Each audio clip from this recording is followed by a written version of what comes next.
Video में आपका फिर से स्वागत है। वीडियो के अगले भाग को आगे बढ़ाते हुए हम देखते हैं राजभाषा के अन्य कथन को। काल उपयोगी कार्य न कर सकने पर महापुरुष बन सकना संभव नहीं है। सूचधर इनका यह संक्षिप्त नाम है। हालांकि यह हमें ज्ञात नहीं है कि पूर्ण नाम क्या है, परंतु जैसे ही इसकी सूचना हमें मिलेगी हम आगे उपलब्ध करा देंगे। काल उपयोगी कार्य न करने सकने पर इनका विचार यह है कि अगर हम किसी विशेष क्षेत्र में कोई कार्य न कर सके जो जन उपयोगी या लोक उपयोगी न हो, तो हमारा कोई ऐसा विशेष महत्व नहीं हो पाता है।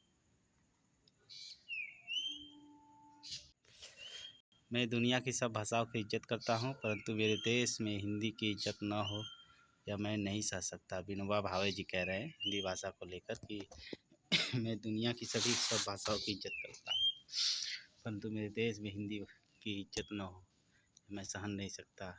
क्योंकि हिंदी की जो दयनीय दशा थी और आज है या होने वाली है, आने वाले समय में इसको इन्होंने कथित रूप से इंगित किया है। आज का आविष्कार कल का साहित्य है, माखनलाल चतुर्वेदी कह रहे हैं कि अगर हम लोग हिंदी या किसी भी हिंदी भाषा में अगर कुछ भी रचते हैं, लिखते हैं, तो आज जो हमारे प्रयत्न हैं वो आगे चल के साहित्य को और भी सुदृढ़ और सरस बनाएंगे। माखनलाल चतुर्वेदी जी।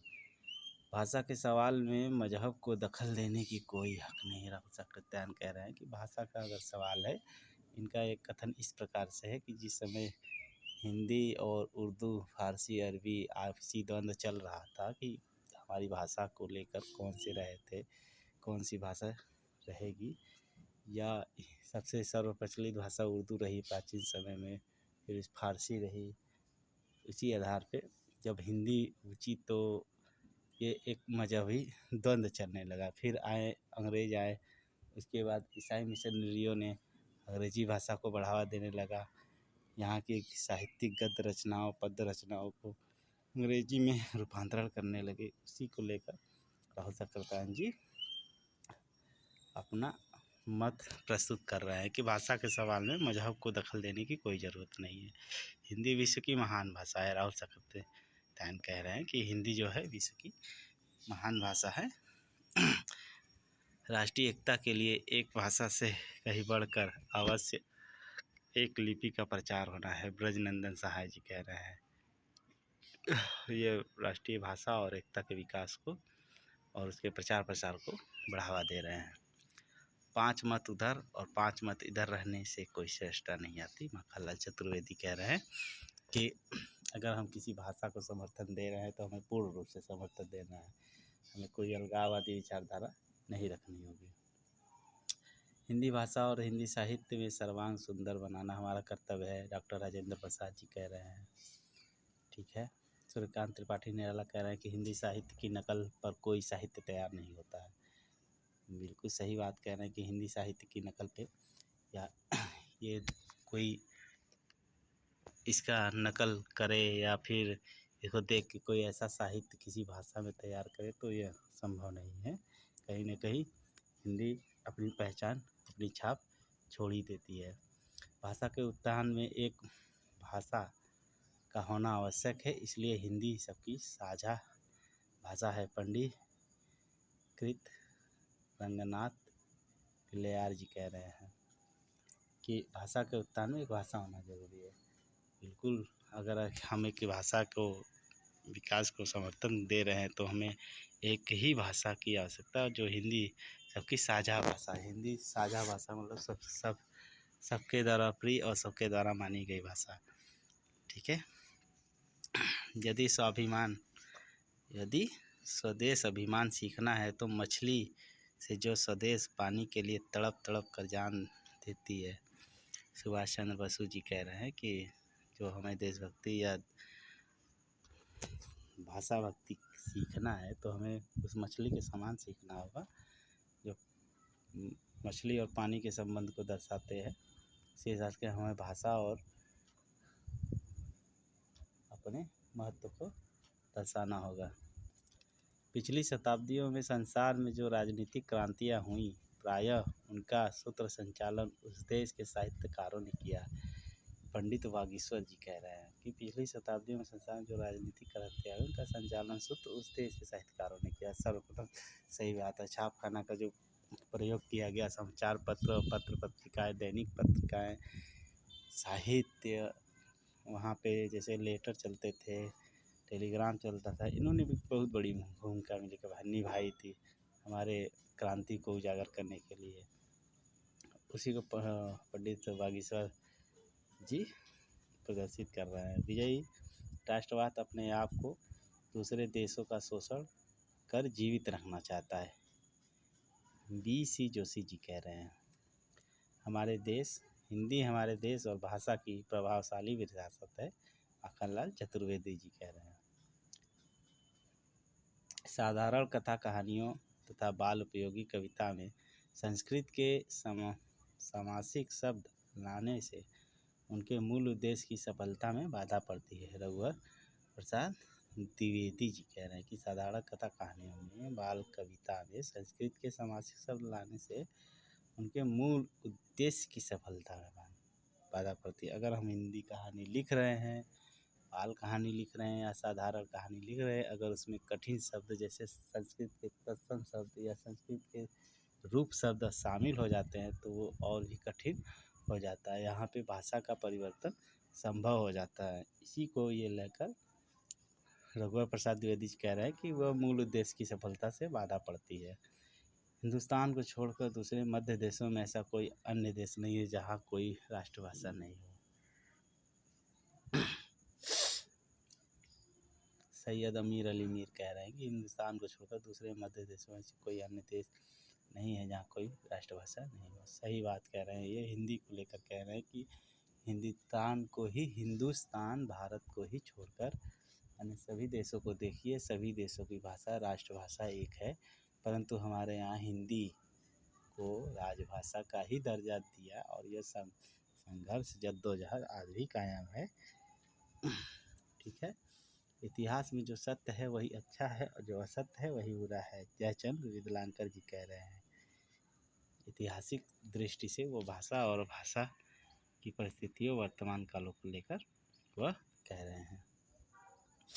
सरलता, बोधगम्यता और शैली की दृष्टि से विश्व की भाषाओं में हिंदी महानतम स्थान रखती है। अमरनाथ झा जी कह रहे हैं, हिंदी सरल भाषा है, इसे अनायास सीख कर लोग अपना काम निकाल लेते हैं। जगन्नाथ प्रसाद चतुर्वेदी जी कह रहे हैं कि हिंदी सरल भाषा है, स्पष्ट रूप से सरल भाषा है और इसे अनायास सीख कर लोग अपना काम निकाल लेते हैं। इनका संदर्भ इसी प्रकार का है कि जैसे चंद्रकांता संसती जो देवकीनंदन खत्री जी ने लिखी थी, वह सबसे प्रचलित उपन्यास थी और इसको पढ़ने के लिए लोगों ने मूल रूप से हिंदी सीखी थी और सबसे ज़्यादा हिंदी सीखी गई थी इसी उपन्यास को पढ़ने के लिए। आज कुछ लोग ऐसे भी हैं जो हिंदी भाषी क्षेत्र के हैं, तो हिंदी सिनेमा या हिंदी समाचार पत्र, अब तो वेब सीरीज, कई प्रकार की ऐसी ई लर्निंग सुविधाएं या मनोरंजन के साधन हैं जो भाषा को बढ़ावा दे रही हैं।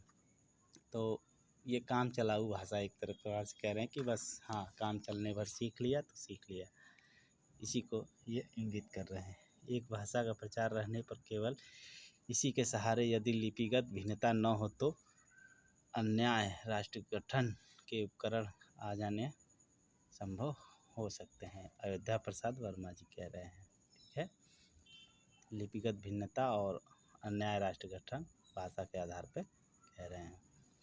किसी भाषा की उन्नति का पता उसमें प्रकाशित पुस्तकों की संख्या और उसके विषय में महत्व को जाना जा सकता है। गंगा प्रसाद अग्निहोत्री जी कह रहे हैं कि भाषा उन्नति में वही बात आई कि छापखाना जब हुआ था तो पत्रिकाएं, समाचार पत्र, दैनिक समाचार पत्र, मासिक समाचार पत्र, उपन्यास, कहानी, लघु कथा, कविता, बाकी सब पुस्तकें प्रकाशन में आई।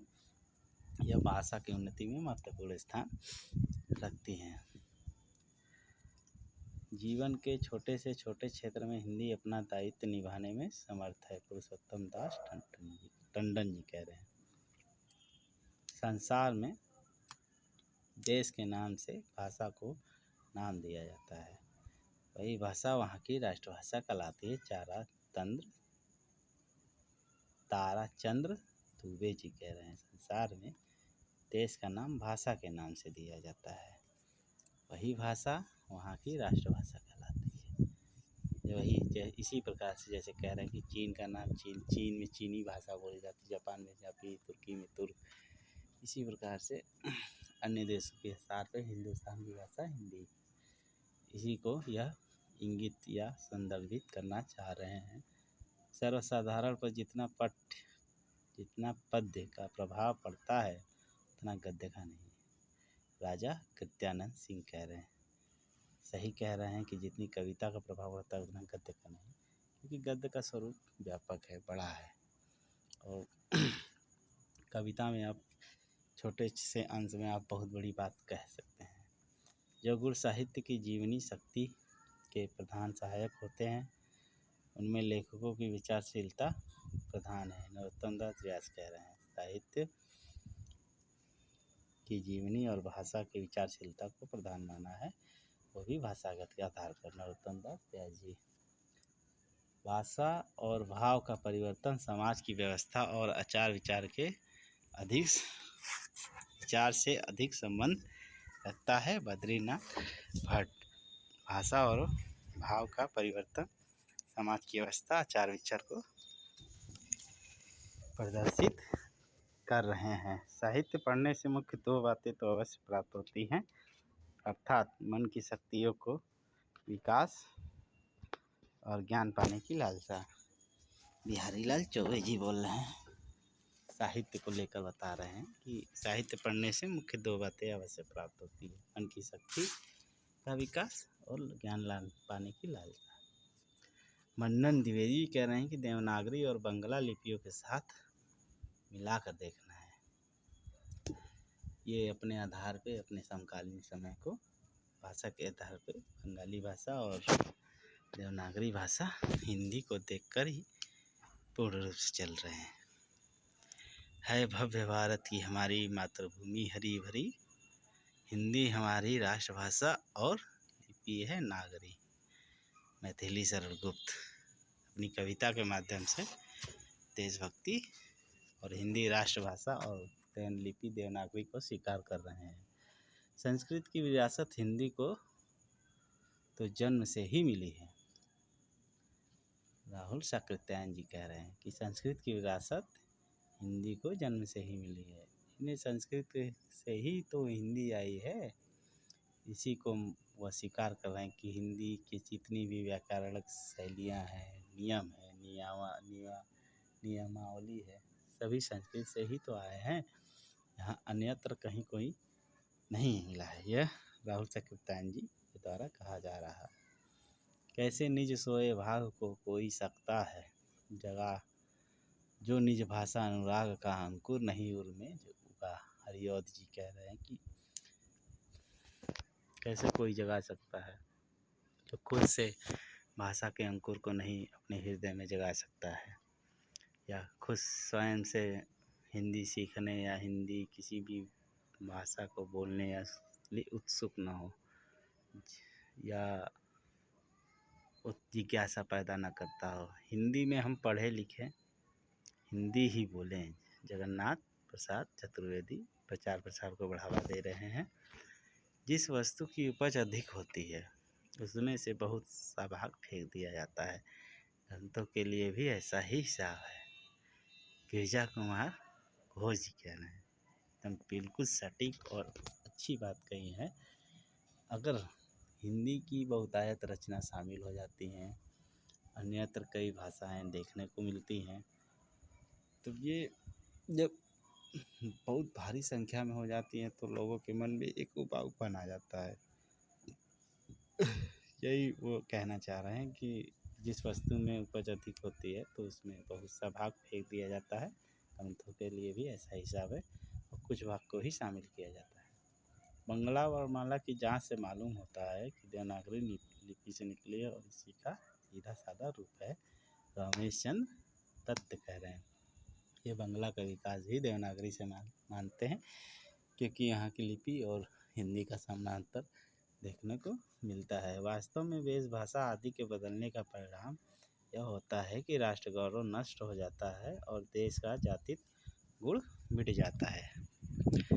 सैयद अमीर अली जी कह रहे हैं, अली मीर जी कह रहे हैं कि देश वास्तव वेशभाषा और बदलने का परिणाम है। आत्म गौरव नष्ट हो जाता है और देश का जातीय गुण मिट जाता है। अगर भाषा परिवर्तित हो जाती है तो हमारा रहन सहन, भाषा, व्यवहार और हमारी सारी वर्तमान परिस्थितियाँ सब पूर्ण रूप से बदलती और नष्ट होती दिखाई देती हैं।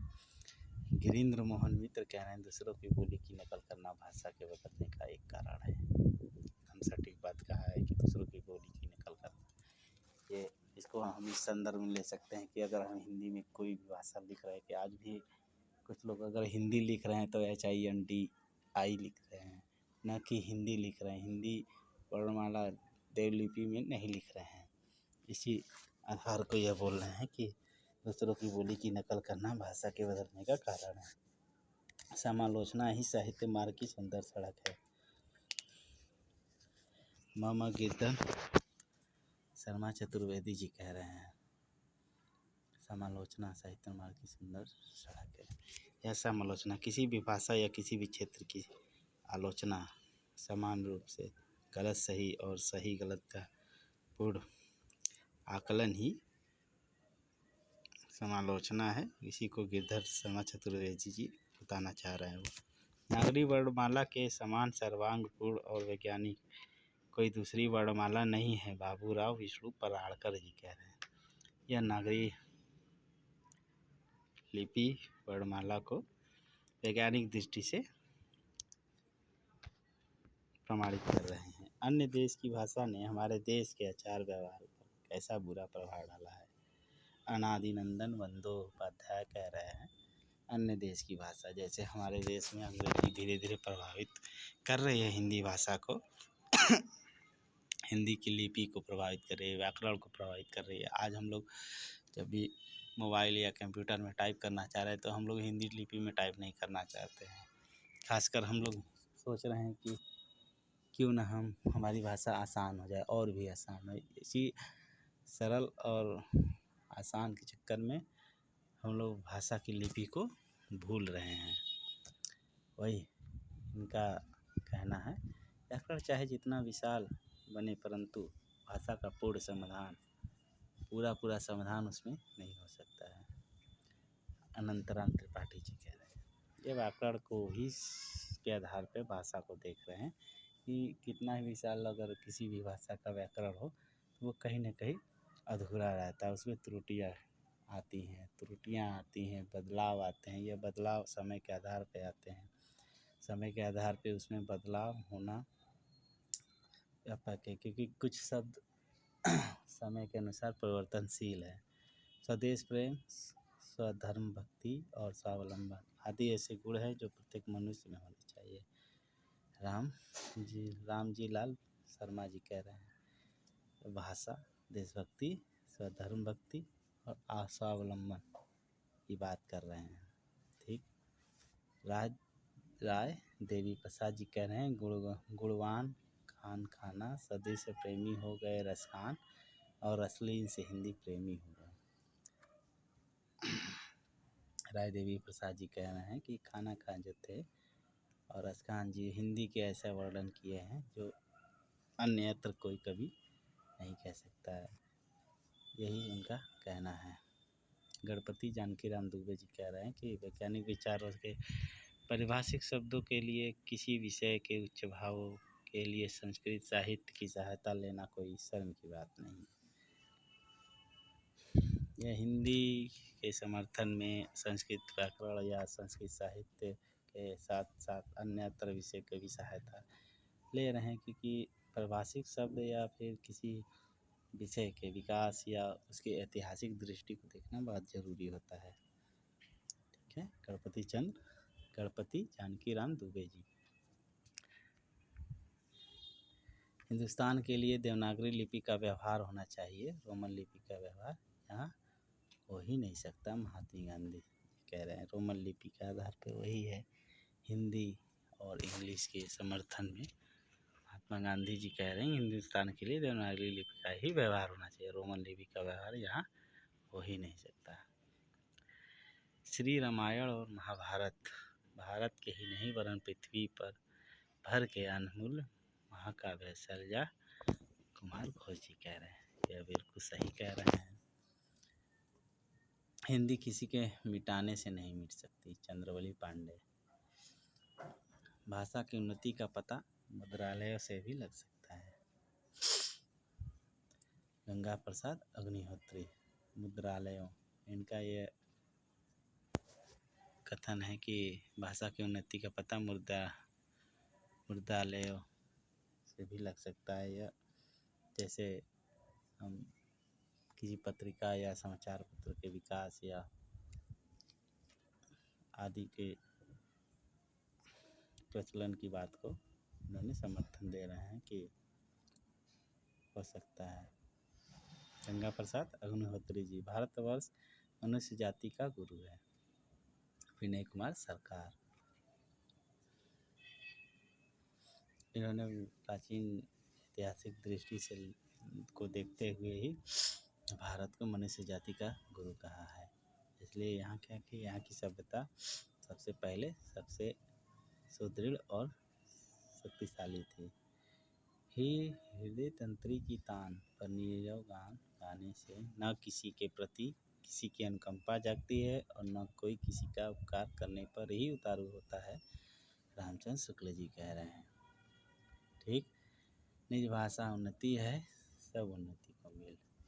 भारतेंदु हरिश्चंद्र जी कहें कि अपनी ही भाषा से अपनी ही उन्नति है और जो सब उन्नति को मूल है, सब उन्नति का धारण है। हमारी उन्नति हमारी ही अपनी भाषा से हो सकती है। भारतेंदु हरिश्चंद्र जी कह रहे हैं। आर्यों की सबसे प्राचीन भाषा हिंदी है। इसमें तद्भव शब्द सभी भाषाओं से अधिक है। भीम से साहब कह रहे हैं। यह भाषा के समर्थन में यहाँ जब आर्यों की भाषा को देख रहे हैं तो उनको सामने दिखाई दे रहा है कि हिंदी ही सबसे प्रचलित और सार्थक भाषा है। और इसमें तद्भव तद्भव शब्द का अर्थ यह है कि जिस समय इनका समय था तो उस समय यहाँ की बोलियाँ सबसे व्यापक साहित्य को दर्शाती थी। जैसे अवधी, ब्रजभाषा, बघेली, बुंदेली, राजस्थानी। इसी के आधार पर ये कहना चाह रहे हैं। क्योंकि न वह फिर रास्ते पर ठीक चलने से डिगे हैं, बहुत से रोग जिसके एक ही दिल में लगे। हरियों जी कह रहे हैं। क्योंकि न वह फिर रास्ते पर चलने से डिगे हैं, है बहुत से रोग जिसमें एक ही दिल में लगे हैं। हरियों जी भाषा के आधार पे एकता अनेकता की बात कह रहे हैं। जब तक साहित्य की उन्नति न हुई तब तक संगीत की उन्नति नहीं हो सकती। विष्णु दिगंबर जी, संगीत की उन्नति भाषा के आधार पे इसको समर्थन देने के लिए वो सबसे पहले साहित्य की उन्नति को स्वीकार करते हैं। राष्ट्रभाषा के बिना राष्ट्र गूंगा है। महात्मा गांधी, वह राष्ट्रभाषा को समर्थन दे रहे हैं जो कि हिंदी होते होते एक राजभाषा स्वीकार की गई है। उसी को महात्मा गांधी इंगित कर रहे हैं कि राष्ट्रभाषा के बिना राष्ट्र गूंगा है। ऐतिहासिक स्वदेश अभिमान सिखाने का साधन है। इतिहास, महात्मा गांधी जी कह रहे हैं कि इतिहास स्वदेश अभिमान सिखाने का साधन है। इतिहास जो है हमारी प्राचीन परिस्थितियों, ऐतिहासिकता के आधार पर हमें आने वाली वर्तमान और भविष्य की समस्याओं को दर्शाता है और यह हमारे देशभक्ति को भी प्रभावित करता है। डॉक्टर भगवान दास कह रहे हैं जो दिखा सके वही दर्शन शास्त्र, जो नहीं तो वह अंधशास्त्र है। भगवान दास कह रहे हैं। यह भाषा के आधार पे या ऐतिहासिक दृष्टि के आधार पे भी अपना समर्थक है। मूल रूप से भाषा को ही वो कह रहे हैं कि जो दिख सकता है वही दर्शन शास्त्र है, नहीं तो वह अंधशास्त्र है। हमारा पूर्ण समर्थन खुले आँखों से होना चाहिए, मन की आँखों से नहीं। भारतवर्ष के लिए देवनागरी साधारण लिपि हो सकती है और हिंदी भाषा ही सर्वसाधारण की भाषा होने के उपयुक्त है। साधारणता चरण मित्र देवनागरी लिपि और हिंदी भाषा को स्वीकार कर रहे हैं। नाटक का जितना ऊंचा दर्जा है, उपन्यास उससे सूत भर भी नीचे नहीं है। गोपाल दास गांवरी जी कह रहे हैं कि जिस हिसाब से हिंदी साहित्य में नाटक को स्थान दिया जा रहा है, उपन्यास भी उससे कम नहीं है। उपन्यास भी एक महत्वपूर्ण विधा है हिंदी साहित्य की। किसी भी बृहद कोश में साहित्य की सब शाखाओं के शब्द होने चाहिए, महावीर प्रसाद द्विवेदी जी कह रहे हैं। इनका कहना है कि अगर कोई भी साहित्य है या बृहद कोश लिखा जा रहा है तो वो साहित्य की सब शाखाओं से संबंध होनी चाहिए। साहित्य की सभी शाखाओं, विशेषकर किसी एक विधा से न होकर, जैसे उपन्यास, नाटक, निबंध, लघु कथा, रिपोर्टाज, कविता आदि विभिन्न चीज़ों के आधार पर होना चाहिए। जो कुछ भी नज़र आता है वह ज़मीन और आसमान की गोद में उतना सुंदर नहीं जितना नज़र में है। यह निराला जी कह रहे हैं। जो कुछ भी नज़र आता है वो ज़मीन और आसमान की गोद में उतना सुंदर नहीं है जितना नज़र में है। निराला जी कह रहे हैं, ठीक है। पंडित राम नारायण मिश्र जी कह रहे हैं, शिक्षा का मुख्य तात्पर्य मानसिक उन्नति है। पंडित राम नारायण मिश्र। जापानियों ने जिस ढंग से विदेशी भाषाएं सीख कर अपनी मातृभाषा को उन्नति के शिखर पर पहुंचाया, उसी प्रकार हमें भी मातृभाषा का भक्त होना चाहिए। श्याम सुंदर दास जी कह रहे हैं। इनका कहना है कि जिस प्रकार से जापानी भाषा को मूल रूप से अपने देश की, ठीक है, अपने देश की राष्ट्रभाषा स्वीकार की है, मातृभाषा स्वीकार की है, उसी हिसाब से हमें हिंदी को मातृभाषा होकर उससे प्रेम करना चाहिए, उसके साथ देशभक्ति को जोड़ना चाहिए, दर्शाना चाहिए। यही है कथन है कि जापानियों ने जिस ढंग से विदेशी भाषाएं सीख कर अपनी मातृभाषा को उन्नति के शिखर पर पहुंचाया। हालांकि यह नहीं है कि जापानियों ने अन्य देश की भाषाओं को नहीं जाना है, नहीं सीखा है, वो जानते हैं, वो सीखते हैं। उसी आधार पर हमें भी कार्य करना चाहिए, उनका अनुकरण करना चाहिए, उनसे एक सीख लेनी चाहिए कि हमारी भी भाषा जो है हिंदी है, परंतु हम समस्त विश्व की मूल भाषाओं को जानते हैं। यह श्याम सुंदर दास जी का कथन है। विचारों का परिपक्व होना भी उस समय संभव होता है जब शिक्षा का माध्यम प्रकृति सिद्ध मातृभाषा हो। पंडित गिरधर शर्मा जी कह रहे हैं, विचारों का परिपक्व होना भी उस समय संभव है जब शिक्षा का माध्यम प्रकृति सिद्ध मातृभाषा में हो। मातृभाषा के संवर्धन में विचार की परिपक्वता की बात कर रहे हैं, सुदृढ़ता की बात कर रहे हैं गिरधर शर्मा जी। महात्मा गांधी एक बार फिर कह रहे हैं कि हिंदी भाषा के लिए मेरा देश प्रेम सब हिंदी प्रेमी जानते हैं, ठीक है। हिंदी भाषा को बढ़ावा दे रहे हैं। किसी देश में ग्रंथ बनने के तक वैदेशिक भाषा में शिक्षा नहीं होती। देश भाषाओं में शिक्षा होने के कारण स्वयं ग्रंथ बनते गए। साहित्याचार्य राम अवतार शर्मा जी कह रहे हैं कि किसी देश में ग्रंथ बनने तक विदेशी भाषा शिक्षा नहीं होती थी। इनका यह कथन है। ऐतिहासिक दृष्टि से अगर देखें, अगर हमारी प्राचीन साहित्य रचे गए, लिखा गया, तो जो महान कवि थे वह यहाँ की मूल भाषा को स्वीकार किए, ठीक है। यहाँ की लोक भाषा, जन भाषा जिसको कहते हैं, बोली, उपबोली, इसको स्वीकार की हैं। इसी वजह की वैदेशिक शिक्षा में नहीं होती थी। देश भाषाओं की शिक्षा होने के कारण स्वयं ग्रंथ बनते थे। देश भाषा, देशज भाषा की समर्थन और भाषा को स्वीकार कर रहे हैं साहित्याचार्य राम अवतार शर्मा जी। जो भाषा सामयिक दूसरी भाषाओं से सहायता नहीं लेती वह बहुत काल तक जीवित नहीं रह सकती। पंडित राम अवतार शर्मा जी कह रहे हैं सामयिक दूसरी भाषा से सहायता नहीं लेती। इनका कथन इस प्रकार से है कि अगर हम, जैसे हमारी भाषा हिंदी है, तो हिंदी में कुछ ऐसे शब्द हैं जो विदेशी हैं, तुर्की हैं, पुर्तगाली हैं, उर्दू है, फारसी है, अरबी है, ठीक है। वो दूसरी भाषाओं की सहायता अगर हम इससे नहीं लेंगे कुछ शब्द एक प्रकार से, तो हमारी भाषा पूर्ण रूप से नहीं स्वीकार की जाएगी या उसका सार्थक नहीं होगा। यही पंडित राम अवतार शर्मा बताना चाह रहे हैं। इतना और जैसा ज्ञान विद्यार्थियों को कि जन्म भाषा में शिक्षा देने से अल्पकाल में हो सकता है, उतना वैसा पराई भाषा में सुदीर्घ काल में संभव होना नहीं है। घनश्याम सिंह जी कह रहे हैं। यह जन्म भाषा, मातृभाषा और देशज भाषा को ही स्वीकार कर रहे हैं घनश्याम सिंह जी। माधवराव सप्रे जी कह रहे हैं कि विदेशी भाषा में शिक्षा होने के कारण हमारी बुद्धि भी विदेशी हो गई है। इन्होंने अंग्रेजी के संदर्भ में एक सुझाव प्रस्तुत किया है कि विदेशी भाषा में शिक्षा, इस प्रकार से हमारी शिक्षा व्यवस्था में अंग्रेजी शामिल हो गई है, हमारी मूल हिंदी भाषा धीरे धीरे उससे प्रभावित होते होते शिथिल होती जा रही है।